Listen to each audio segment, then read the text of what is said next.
The 7-year-old girl's screams pierced through the darkness as rain hammered against the earth. Help! Someone please help! They're killing my mother! Small fists pounded frantically against the heavy wooden door of the isolated farmhouse. When Jacob Stone pulled it open, he found a child drenched to her core, trembling not merely from the bitter cold, but from raw, paralyzing terror. Please, mister, Aisha sobbed, her voice breaking between gasps. They beat my mama. She won't get up. There's so much blood. At 45, Jacob Stone recognized that expression instantly. 2 decades of military service in war-torn regions had trained him to identify genuine fear in a child's eyes, the kind that signals someone's life hangs by a thread. Where's she? He demanded, already snatching his truck keys from the hook. The yellow house on Pine Street, the girl choked out. Derek, he was drinking again. The name made Jacob's jaw tighten. Derek Thompson. Everyone in town knew him, city employee, son of privilege, the man who bragged at the local bar about keeping his household in order. The kind of man who commanded respect in daylight and terrorized women after dark. As Jacob's truck churned through the muddy roads, he studied Aisha in the rearview mirror. Despite her shock, her eyes held a strength no 7-year-old should possess. He'd seen that same brutal resilience in children at refugee camps, the kind forged when survival depends on enduring the unendurable. Mama always said you were different from the other men here, Aisha whispered. She said you don't talk much, but your eyes are kind. Jacob said nothing, though something stirred deep in his chest. For 5 years since retiring from the military and purchasing this remote property, he'd deliberately kept himself apart from the town's troubles. He'd craved peace, silence, a life purged of violence. But as the yellow house came into view, Jacob understood that some ghosts never truly release their grip. Maya lay crumpled on the floor, one eye swollen shut, lips split and bleeding, purple bruises circling her throat like a grotesque necklace. Derek sat slouched in his armchair, beer in hand, as though nothing had happened. What the hell do you want, Stone? Derek slurred, stumbling to his feet. This is a family matter. None of your damn business. Jacob surveyed the scene with calculated silence. Derek was smaller than him, but possessed that particular arrogance unique to cowards, the kind who assault women precisely because they know their victims can't fight back. The girl came to me for help, Jacob stated, his voice eerily calm, yet weighted with something that made Derek hesitate. Oh, wonderful. The lone hero rides in to save the day. Derek sneered, though nervousness crept into his voice. You have no clue who you're messing with, old man. My father knows everyone who matters in this town. While Derek postured and threatened, Jacob's mind operated on autopilot, cataloging distances to exits, potential weapon locations, optimal escape routes. 20 years of special operations training doesn't simply fade away. But when Derek jabbed his finger toward Aisha and snarled, "This little brat needs to learn to mind her own business," something fundamental shifted in the room's atmosphere. Jacob took a single step forward. Derek immediately retreated. You're going to step away from them, Jacob said, his voice low and dangerous, like distant thunder rolling across a battlefield. Right now. Derek attempted a laugh, but the sound came out hollow and forced. There was something in this quiet farmer's eyes he couldn't quite identify, something predatory and utterly uncompromising. If you've ever witnessed injustice unfold before your eyes and felt that righteous fury burning in your chest, then you understand exactly what Jacob felt in that moment. This wasn't just about one woman and one child. This was about every victim of violence who'd been failed by a system designed to protect them. Derek never expected Jacob to simply lift Maya into his arms and carry her to his truck. Even less did he anticipate Aisha running after them, clutching the farmer's hand as though it were the most natural thing in the world. Hey, where do you think you're taking my family? Derek shouted, staggering after them through the rain. Jacob didn't respond. He carefully settled Maya in the passenger seat and helped Aisha climb into the back. His movements were precise and efficient, the actions of someone long accustomed to extracting people from danger zones. You can't just take them, Derek yelled, slamming his fist against the truck's hood. This is kidnapping. I'm calling the police. Jacob finally turned around. His eyes locked onto Derek's, and for a heartbeat, the smaller man felt ice water flood his veins. There was something in that gaze Derek couldn't identify, something that made men far more dangerous than him instinctively back down. Call them, Jacob said quietly, but with an authority that made Derek falter. Tell them you beat a woman nearly to death while your daughter watched.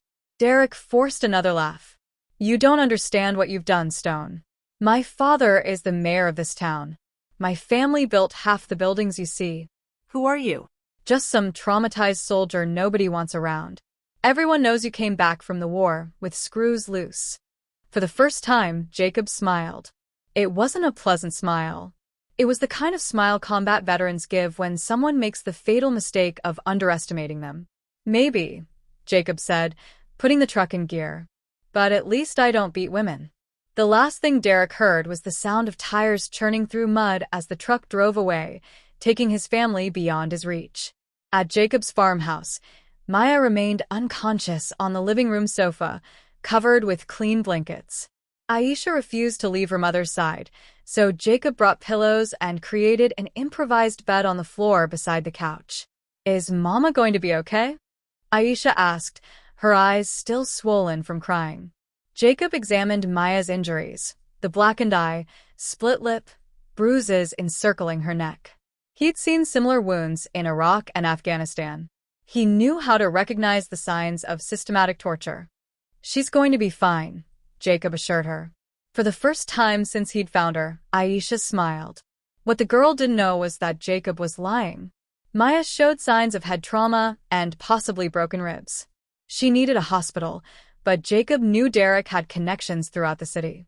At the hospital, Derek could easily fabricate a story, claim Maya had fallen or injured herself accidentally. Jacob picked up his phone and dialed a number he hadn't used in years. Dr. Martinez. It's Jacob Stone. Yes, I know it's been a long time. I need a favor. Dr. Eduardo Martinez had served as a military physician at the same base as Jacob. Now he ran a private practice 2 towns south. More importantly, he was one of the few people Jacob trusted completely. While waiting for the doctor to arrive, Jacob sat in his armchair, watching the girl keep vigil over her mother. Something stirred inside him, a cold, calculated fury he recognized well. It was the same sensation he'd felt when identifying high-value targets on the battlefield. Derek Thompson had just become a high-value target. Jacob's phone rang. Unknown number. Hello, Stone. Derek's voice came through, but different now, more controlled, more calculated, more dangerous. You made a very serious mistake tonight. Really? Jacob stood and walked to the window. Outside, the rain had stopped, but darkness still blanketed the land. My father has already contacted Sheriff Henderson. Tomorrow morning, you'll be arrested for kidnapping and trespassing. And when I get my family back, I'll make certain Maya never has the courage to run away again. Jacob remained silent for a long moment. Are you still there, soldier boy? I'm listening, Jacob replied calmly. Good. Because I want you to understand something. This town belongs to me. The sheriff is mine. The judge is a family friend. You might have played hero for one night, but tomorrow you'll learn how the real world operates. Derek laughed, a cruel, confident sound. You should have stayed on your isolated little farm, Stone, away from other people's problems. Now you're going to discover that crossing the Thompson family was the biggest mistake of your pathetic life. The call ended. Jacob pocketed his phone and returned to the armchair. Aisha had fallen asleep on the floor, one small hand still touching her mother's arm. Maya breathed heavily, but she was alive. Derek Thompson thought he knew Jacob Stone. He thought he was just another traumatized, isolated veteran, easy to intimidate, incapable of mounting any real defense. What Derek didn't know was that Jacob Stone had been a special operations sergeant. Not the kind of soldier who sat around secure bases, but the kind deployed to solve problems that governments pretended didn't exist. And Derek Thompson had just become exactly the kind of problem Jacob knew how to solve best. As the night wore on and Dr. Martinez discreetly treated Maya's injuries, Jacob made several calls of his own. To people Derek would never hear of, but who knew the weight the name Jacob Stone carried in circles where reputation is measured in results, not family connections. What that arrogant civil servant failed to grasp was that every threat, every display of political power only fueled something inside Jacob that had been trained to never surrender, never retreat, and always complete the mission. Derek had inadvertently transformed the protection of Maya and Aisha into the most important mission of Jacob's life. The next morning, Sheriff Henderson arrived at Jacob's farm at precisely 7 a.m., accompanied by Derek and 2 deputies. Dr. Martinez had spent the early morning hours treating Maya and had confirmed what Jacob already suspected: head trauma, 3 broken ribs, and unmistakable signs of chronic domestic violence.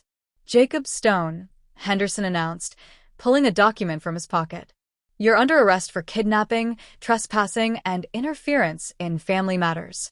Derek smiled beside the sheriff, his eyes gleaming with cruel satisfaction. I warned you that you didn't know who you were messing with, soldier. Jacob studied the warrant calmly. It was signed by Judge Morrison, the same surname as the street where Derek lived. An old family in town, as he'd said. Can I see Maya and Aisha first? Jacob asked, his voice controlled. They're already in the vehicle, Derek replied, gesturing toward his pickup truck where Maya, still visibly injured, sat beside Aisha. The girl pressed her face against the window, tears streaming down her cheeks. Jacob allowed them to handcuff him, but his eyes never left Derek for a second. This isn't over, he said quietly. Derek laughed loudly. Oh, it's over. You're going to spend the next few years in prison, and I'll make sure Maya never has the courage to run away again.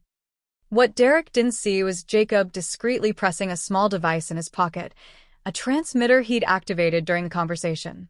At the city jail, Jacob was placed in a small, damp cell. The public defender assigned to him, a young recent graduate named David Chun, seemed more interested in closing the case quickly than defending his client. Look, Mr. Stone, David said, flipping through papers without much interest. The Thompson family is very powerful here. My advice is to accept a plea bargain. We might be able to reduce it to 6 months if you plead guilty. Jacob stared at the lawyer for a long moment. How old are you, kid? 26. Why? Have you ever seen someone beaten nearly to death? David hesitated. Well, no, but that's not relevant too. It is, Jacob interrupted, because you're about to see photographs that will give you nightmares. Jacob pulled an envelope from inside his coat. Dr. Martinez had meticulously documented all of Maya's injuries during treatment, detailed medical photographs, x-rays of broken ribs, a comprehensive report signed by a doctor with military credentials. David opened the envelope, and his face instantly drained of color. My God. Now imagine a 7-year-old child witnessing this happen to her own mother, Jacob continued. Derek Thompson isn't a kidnapping victim. He's a monster who nearly killed a woman. David closed the envelope, his hands trembling slightly. That changes everything. But we still need more evidence. It's his word against yours. Who says it's just my word? Jacob smiled for the first time since his arrest. It was time to reveal what he'd prepared during the night. Dr. Martinez wasn't the only person I called.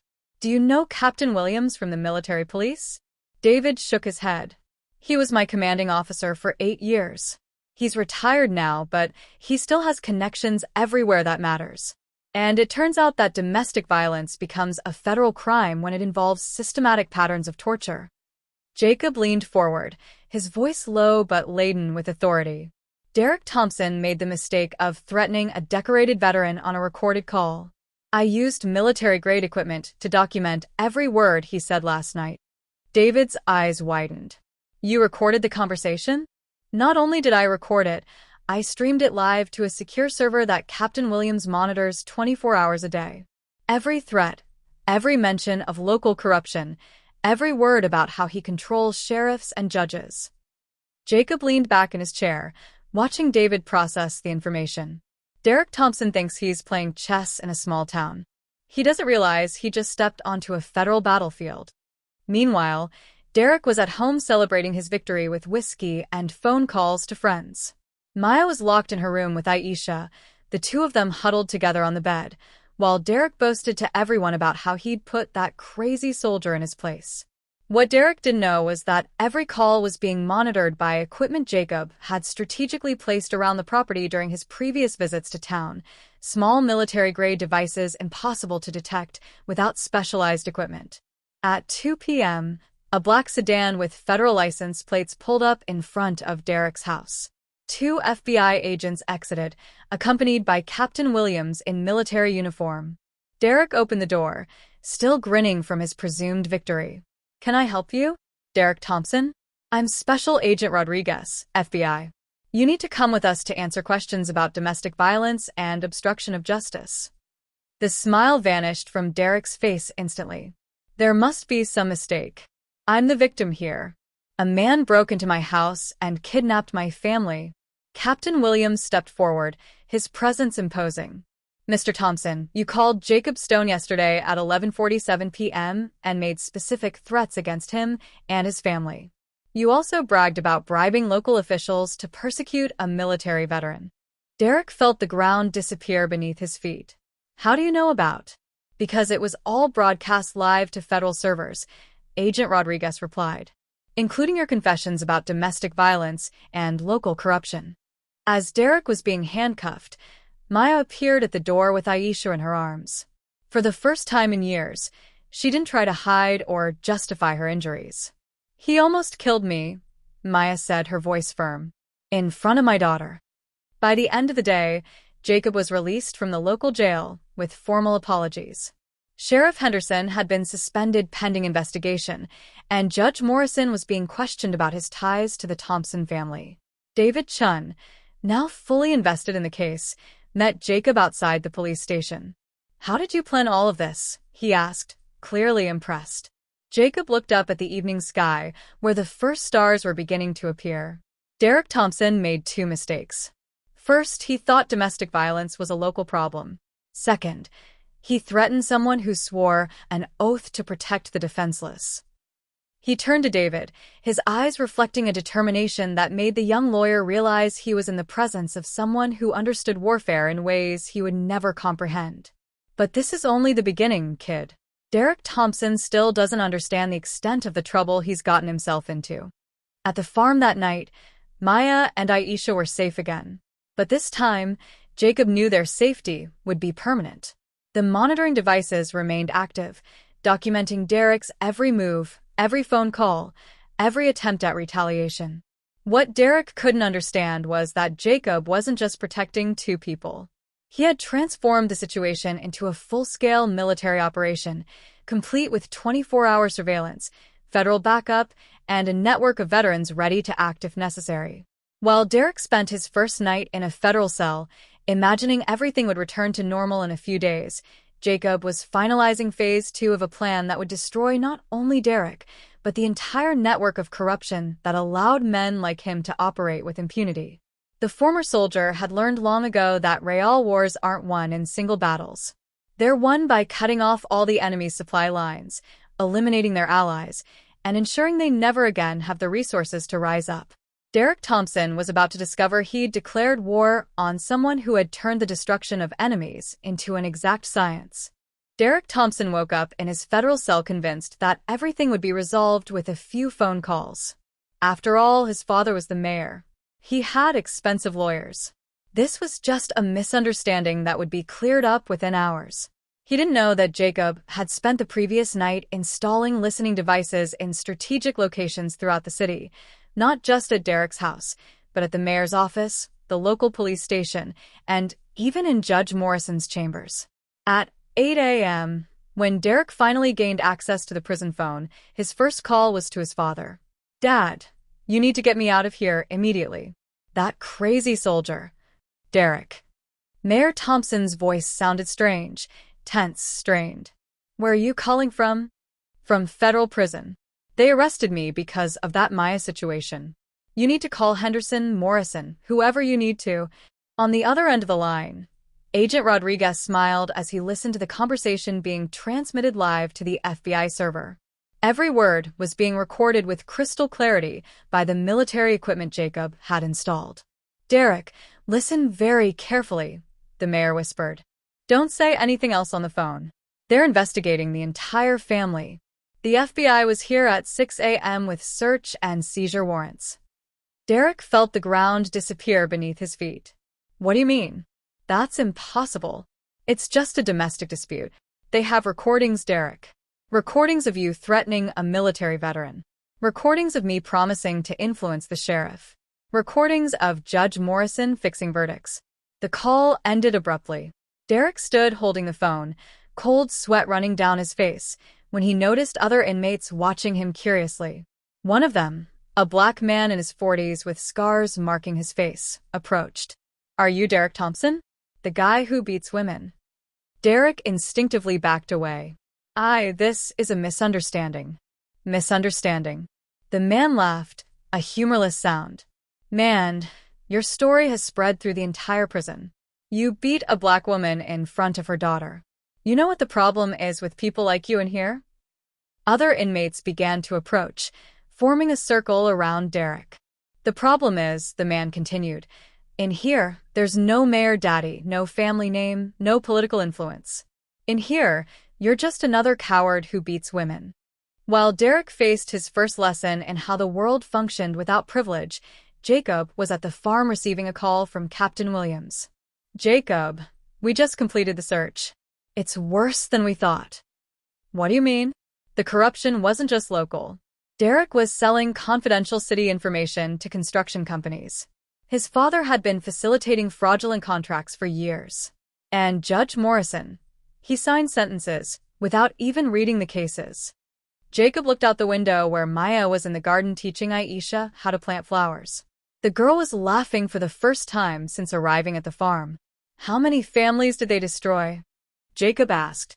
17 domestic violence cases filed without proper investigation over the last 3 years. All involving poor women, most of them black. Derek threatened the victims. His father pressured the sheriff. And Morrison ensured the cases never went to trial. Jacob clenched his fists. 17 women. 17 families. But here's the best part, Williams continued. Remember those devices you installed? They captured Derek confessing everything to his lawyer. He thought he had attorney-client privilege, but he didn't know the lawyer was being investigated for bribery. At 2 p.m., Derek was taken to a room where he met his attorney, Dr. Peton, a nervous man with glasses who couldn't meet his client's eyes. Derek, we need to discuss making a deal with the district attorney. Deal? What deal? You're supposed to get me out of here. Dr. Peton opened a folder, his hands shaking slightly. They have you on 17 counts of domestic violence, obstruction of justice, corruption, and now conspiracy against civil rights. Conspiracy? What are you talking about? Systematic domestic violence against black women constitutes a federal hate crime. Derek, you're looking at 25 years in federal prison. Derek stood up abruptly, his chair scraping across the concrete floor. This is insane. I'm white, educated. My family built this city. Your family is being investigated for organized crime, Derek. Your father was arrested 2 hours ago. All of the family's assets have been frozen. City Hall has been taken over by the federal government. The room spun around Derek. 25 years. His father arrested. His family ruined. And there's more, the lawyer continued, consulting his notes. Maya Carter has filed a civil lawsuit. She's being represented by a law firm that specializes in civil rights. They're seeking $2 million in damages. $2 million? But she's a victim of systematic domestic violence who was protected by a war veteran while you tried to corrupt the judicial system to keep the abuse unpunished. Derek slumped into his chair, reality finally penetrating his privileged worldview. Jacob Stone hadn't just defeated him. He had systematically destroyed everything Derek stood for. At that moment, the door opened and Agent Rodriguez entered with a tablet in his hand. Mr. Thompson, we want to show you something interesting we found on your father's phone. On the screen was a text message the mayor had sent to Derek weeks earlier. That Soldier Stone is interfering too much. We need to handle him permanently. This, said Rodriguez, turns your domestic violence situation into a conspiracy to threaten a military veteran. We're talking about domestic terrorism now. Derek stared at the screen, then at the lawyer, then at the agent. For the first time in his life, he realized there was no one to save him. No family name, no influence, no privilege could reverse what Jacob Stone had set in motion.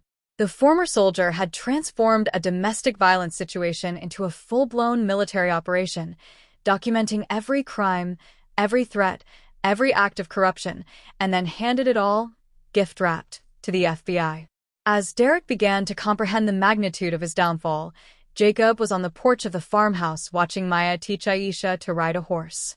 The girl squealed with delight every time the mare took a step, her laughter echoing across the fields. David Chun, the young lawyer, arrived at the ranch with a briefcase full of documents. "Jacob, you won't believe it." Derek not only confessed everything, he begged to make a deal. He offered to testify against his father, against the judge, against the entire network of corruption. Jacob nodded, unsurprised. Men like Derek always betray their allies when the pressure mounts. But here's the interesting part, David smiled. Maya isn't just going to receive compensation. The federal investigation discovered the city had embezzled funds intended for social programs. 17 families who were victims of this corrupt system will receive compensation. Jacob watched Maya help Aisha down from the mare, the two of them laughing together. It wasn't just one family that had been saved. It was an entire community. What Derek Thompson couldn't understand, even now in his federal cell, was that Jacob Stone had never fought just for Maya and Aisha. He had identified an entire system of oppression and used his military skills to dismantle it completely. And while Derek spent his first night truly without privileges, Jacob finally found peace knowing that some wars are worth fighting, especially those where you fight for people who cannot fight for themselves. Maya opened the doors of Hope Support Center for women victims of violence, funded entirely with the $2 million in compensation she received. Jacob stood beside her, holding Aisha, who now smiled without fear. "Mommy, how many families are we going to help today?" the girl asked, watching the line of women waiting for assistance. "As many as necessary, my daughter." Derek Thompson was serving the third month of a 25-year sentence in federal prison. No privileges, no influence, just another number in the system he once manipulated. His father, the former mayor, shared the same wing, both marked by reputations for corruption and exploiting the vulnerable. During his lawyer's last visit, Derek had desperately asked if there was any chance of an appeal. The answer was simple. Jacob Stone documented every crime you committed. There is no legal argument against irrefutable federal evidence. Meanwhile, Jacob had transformed his farm into a temporary shelter, working in partnership with Maya Center. 17 families had already passed through, finding safety while rebuilding their lives. Dr. Martinez became the center's official physician, offering free care. David Chun opened a law firm specializing in civil rights, with Jacob as a silent partner. "Do you know what your biggest mistake was, Derek?" Jacob had said during his only visit to the prison. "You thought violence was synonymous with power.